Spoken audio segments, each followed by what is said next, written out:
நினைக்கின்றேன், நல்லவரே உம்மை துதிக்கின்றேன். இரண்டாவது ஒரு வசனத்தை வாசியுங்கள். சங்கீதம் 34:9-10.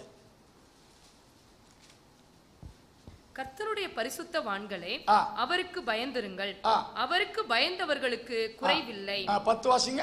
சிங்கக்குட்டிகள் தாழ்ச்சி அடைந்து பட்டினியாயிருக்கும், சிங்கக்குட்டிகள் பட்டினி அடைந்து தாழ்ச்சி அடைந்து பட்டினியாயிருக்கும். கர்த்தரை தேடுகிறவர்களுக்கோ ஒரு நன்மையும் குறைவுபடாது. கர்த்தரை தேடுகிறவர்களுக்கோ ஒரு நன்மையும் குறைவுபடாது. The young lions lack and suffer hunger, but they who seek the Lord shall not want any good things. It's a challenging word. ஆமென். கர்த்தரை தேடுகிறவர்களுக்கு ஒரு நன்மையும் குறைவுபடாது. The needs of those who seek the Lord will be met by God through any way. எந்த வழியிலாயிலும் கர்த்தரை தேடக்கூடிய மக்களுடைய தேவைகளை கர்த்தர் சந்திப்பார். அவர்களுடைய நன்மைகளை கர்த்தர் கொடுப்பார். அல்லேலூயா, அல்லேலூயா, அல்லேலூயா. அல்லேலூயா. எனக்கு ஏராளமான அனுபவங்கள் உண்டு, ஆனால் அனுபவங்களை நான் சொல்வதில்லை. ஸ்தோத்திரம். அது தனிப்பட்ட முறையில் நான் ஷேர் பண்ணுவேன். ஆண்டவர் தேவைகளை நன்மைகளை ஆண்டவர் கொடுப்பார். வேதத்திலிருந்தே சில கருத்துக்களை நான் சொல்ல விரும்புகிறேன். எகிப்திலே 7 வருஷ பஞ்சம்.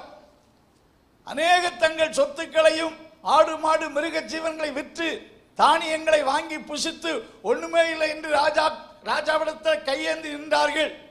ஜோசப் தான் கவர்னராக இருக்கிறார். ஆனா எல்லாவற்றையும் விற்று ஸ்தோத்திரம் அந்த 7 வருஷ பஞ்சத்தில் யாரும் தாக்கு பிடிக்க முடியவில்லை. கையில் இருந்த எல்லாம் போய்விட்டது. ஆனால் யாக்கோபு என்ற ஒரு மனிதன், he was a man of God, he was a seeker of God. அவனும் அவனுடைய குடும்பமும் ஆச்சரியமாய் அந்த பஞ்ச காலத்தில் காக்கப்பட்டார்கள். அவர்கள் சொத்துக்களை விற்கவில்லை, அவர்கள் வெள்ளிகள் பறிபோகவில்லை, அவர்களிடத்தில் இருந்த பொருளை கொடுத்து அவர்கள் தானியத்தை வாங்கவில்லை. கர்த்தர் அவர்களுக்கு ப்ரொவைடராக இருந்தார்.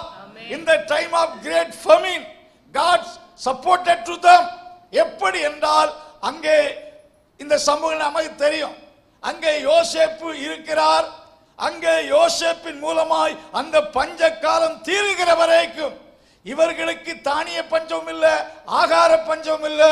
ஆண்டவர் யாக்கோபின் குடும்பத்தில் சிறு அங்கத்தினர் அல்ல. அந்த நாட்களில் சுமார் 77-80 மேற்பட்டவர்கள் இருக்கிறார்கள். அத்தனை மக்களும் 7 வருஷம் சாப்பிட வேண்டும் என்றால் எவ்வளவு தேவைப்படுமோ அங்கே எகிப்துக்கு போய் தானியங்களை வாங்கி விலை கொடுத்தல்ல, அந்த பஞ்ச காலத்திலே கர்த்தர் அவர்களை அற்புதமாய் போஷித்தார். ஆமென். அல்லேலூயா, அல்லேலூயா. அருமையான தேவனுடைய பிள்ளைகளே, ஒரு நன்மையும் என்ன செய்யாதான், குறைவுபடாது. எலியாவை எடுத்துக்கொள்ளுங்கள். எலியாவின் காலத்திலே 3 வருஷம் மழை பெய்யவில்லை. மழை பெய்யாதபடினாலே தேசத்தில் பஞ்சம். அந்த பஞ்சத்திலே ஆண்டவர் எலியாவை போஷித்த விதத்தை பார்ப்பீர்கள் என்றால் அற்புதமான செயல். ஆண்டவர் அந்த நாட்களில் எலியா ஒன்றும் பிரபலமான தீர்க்கதரிசி ஆகவில்லை. ஏதோ அவன் பெரிய அற்புதங்களாம் செய்து இன்னும் பெரிய பிரபலமாகவில்லை. சில அற்புதங்கள் செய்திருக்கிறார். ஆனாலும் ஆண்டவர் சொன்னார், கேரி ஆற்றங்கரையில் போய் உன்னை என்ன செய், எலியா மறுவார்த்தைக்கு, ஆண்டவரே ஊர்ல கிடந்த ஏதாவது சாப்பாடு கொடுக்க ஆட்கள் உண்டு, ஏதாவது கிடைக்கும், ஆற்றங்கரையில் போய் ஒழிக்க சொல்லுகிறது, எனக்கு யார் ஆகாரம் தருவா? ஆண்டவர் சொன்னாரு, காகங்களுக்கு உன்னை போஷிக்க நினைச்சிருக்கிறேன். காகங்கள் என்ன, மற்றவர்களிடத்தில் இருக்கிறதை பறித்து செல்லக்கூடிய ஒரு பறவை. அது மனுஷர்களிடத்திலே தைரியமாய் வரக்கூடிய பறவைகள் அல்ல. மனுஷர்களுக்கு பயப்படக்கூடியது, மனுஷரிடத்திலிருந்து அபகரிக்கக்கூடிய தன்மை உடையவைகள்.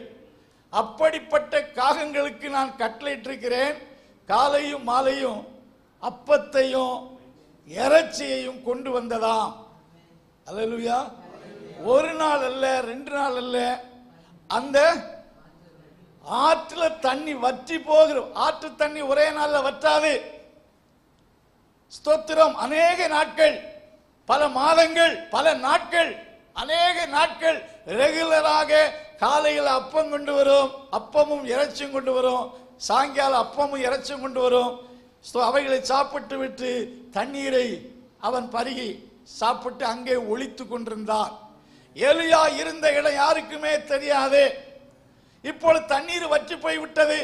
ஆண்டவர் சொன்னாரே, சாரிபாத் விதவை போஷிக்கும்படி கட்டளையிட்டிருக்கிறேன். சாரிபாத்து ஊருக்கு போ, அது அந்நிய தேசம். ஆண்டவரே, யூதேயாவிலிருந்து சாரிபாத்துக்கு போவதா? நீ போ, அங்கே உன்னை போஷிக்க கட்டளையிட்டிருக்கிறேன். அங்கேயும் அந்த பஞ்சத்தினுடைய எஃபெக்ட்ல ஒரு பெண்மணி தன் வீட்டிலிருந்து, ஒரு விதவை தன் வீட்டிலிருந்து எல்லாம் வற்றி போய்விட்டது. அவள் சாவதற்கு ரெண்டு விதவை பிறக்கி அவள் சூசைட் பண்ணுவதில்லை. அவள் பல நாட்கள் சாப்பிடாமல் செத்து போக ஆயத்தமாயிருந்தாள். அல்லேலூயா. அங்கே அந்த விதவையை கொண்டு ஸ்தோத்திரம் பஞ்சம் தீருகிற வரைக்கும் ஆச்சரியமாய் போஷித்தார்.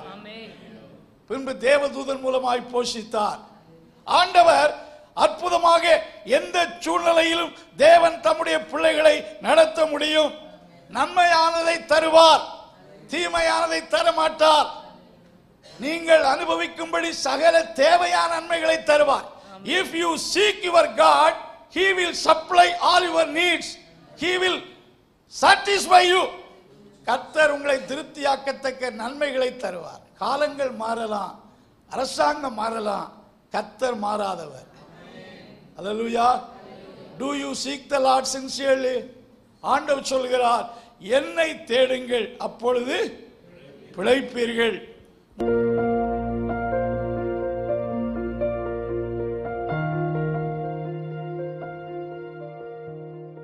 அன்பின் கர்த்தாவே, இந்த நாளுக்காக துதிக்கிறோம்.